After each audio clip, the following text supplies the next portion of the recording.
नमस्कार, स्वागत है आपका डॉक्टर साहिब में और मैं हूं आपके साथ सौम्या राठी।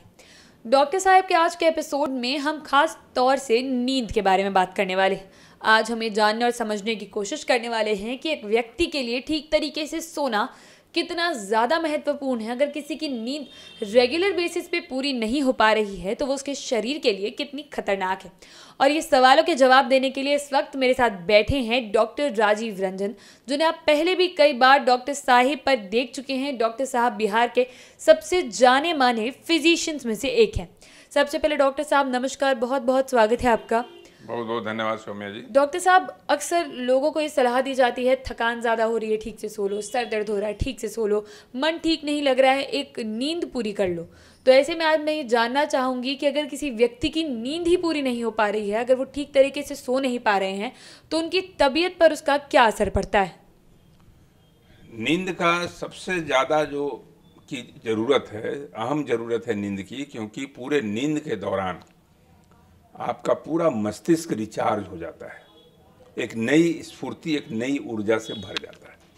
लेकिन आजकल नींद नहीं आने की समस्या इतना सामान्य हो गया है कि छोटे छोटे बच्चों में 8 साल, 10 साल, 12 साल के बच्चों में, जवान लोगों में पहले नींद नहीं आने की समस्या, कम आने की समस्या वृद्धों में होती थी। लेकिन अब तो युवाओं में इस तरह से समस्या हो गई है कि आप विश्वास नहीं करेंगे कि जो नींद की दवाइयों का जो प्रसार हुआ है, बेइंतहा प्रसार हुआ है। ऐसा प्रसार हुआ है कि कोई फार्मास्यूटिकल कंपनी ऐसा नहीं है जो नींद की दवाइयाँ और चिंता और अवसाद की दवाई नहीं बनाती है, क्योंकि हर मरीज, चाहे वो डायबिटीज़ का मरीज हो, चाहे ब्लड प्रेशर का मरीज हो, वो कहीं न कहीं नींद की कमी से परेशान है। तो स्वस्थ आदमी को अगर नींद की कमी होगी तो उसमें डायबिटीज होने की संभावना बढ़ जाएगी। स्वस्थ आदमी में अगर नींद की कमी होगी तो उसका डिप्रेशन और अवसाद बढ़ जाएगा, ब्रेन की परेशानी हो जाएगी। अगर नींद की कमी है तो ब्लड प्रेशर का बढ़ना, हार्ट की बीमारी, डायबिटीज़ का होना और दिन भर चिड़चिड़ापन बना रहना, दिमागी परेशानी का होना, वो काम नहीं कर पाएगा ठीक से दिन में, ये सारी चीज़ें हैं। लेकिन मैं आपको बता दूं कि इंसोम्निया जिसको कहते हैं, नींद नहीं आना, दो तरह का होता है, टेम्प्रोरी और chronic. Acute insomnia, chronic insomnia. अगर 15 दिन कभी कभी ऐसा होता है कि आप थोड़ा व्यथित हो गए, ऑफिस के काम से परेशान हैं, अपने हस्बैंड या वाइफ के तकरार से परेशान हैं, मित्रों की वजह से परेशान हैं, या कहीं ना कहीं कोई परेशानी आपको है, तो हो सकता है 10 दिन 8 दिन के लिए आपको नींद नहीं आए। उसमें कभी भी नींद की दवाइयों का सेवन न करें, बहुत परेशान होने की ज़रूरत नहीं है। लेकिन अगर ये नींद नहीं आने की समस्या 21 दिन के ऊपर हो गई, 3 वीक्स के ऊपर, तो एक क्रोनिक इंसोम्निया है। इसका भरपूर जांच करके इसका इलाज करें, और ताकि आगे आपकी ज़िंदगी और आपकी सेहत बनी रहे। जी डॉक्टर साहब, अक्सर ये देखा जाता है कि अगर कोई रात भर में अपनी नींद पूरी नहीं कर पा रहा है, जनरली स्टूडेंट लाइफ में बहुत होता है कि रात को 4 घंटे सो लिए और फिर दिन भर के बीच में एक घंटा सोकर उस चीज़ को कॉम्पनसेट करते हैं।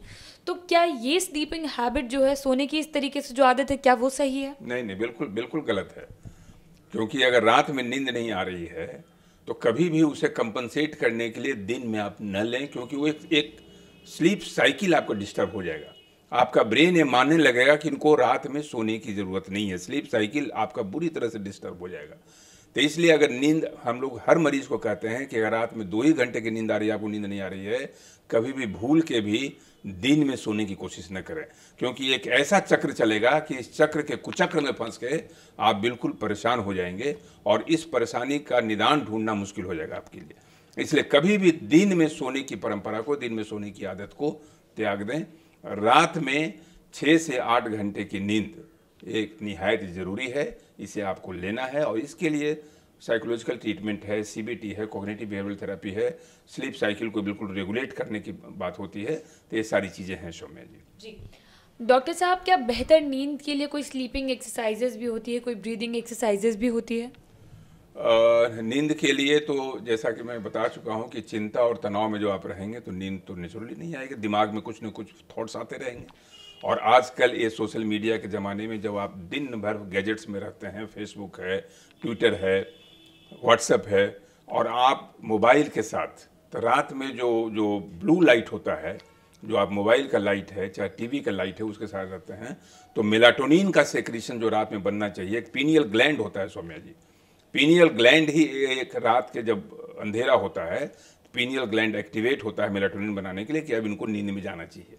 और आप रात में 11 बजे 12 बजे तक मोबाइल खोल के बैठी हुई हैं, चाहे बैठे हुए हैं, तो नींद तो खत्म हो जाएगी।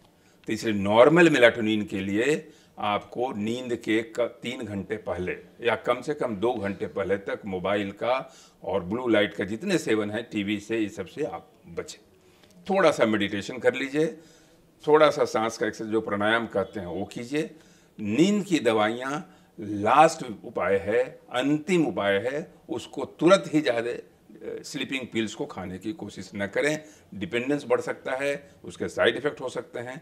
कोशिश कीजिए कि दिमाग को नियंत्रित करके, दिमाग को रेगुलेट करके आप नींद को नियंत्रित कर सकें। जी, उम्मीद करती हूँ कि डॉक्टर साहब ने जो सारी बातें बताई हैं आपने उन्हें ठीक तरीके से सुना और समझा होगा। इसी के साथ बहुत जल्द मुलाकात होगी डॉक्टर साहब के अगले एपिसोड में। तब तक के लिए अगर वीडियो को फेसबुक पर देख रहे हैं तो पेज को लाइक करें, यूट्यूब पर देख रहे हैं तो चैनल को सब्सक्राइब करें। कमेंट सेक्शन या मेल बॉक्स के माध्यम से आप हमें बता सकते हैं कि डॉक्टर साहब से आपके और क्या सवाल हैं। धन्यवाद।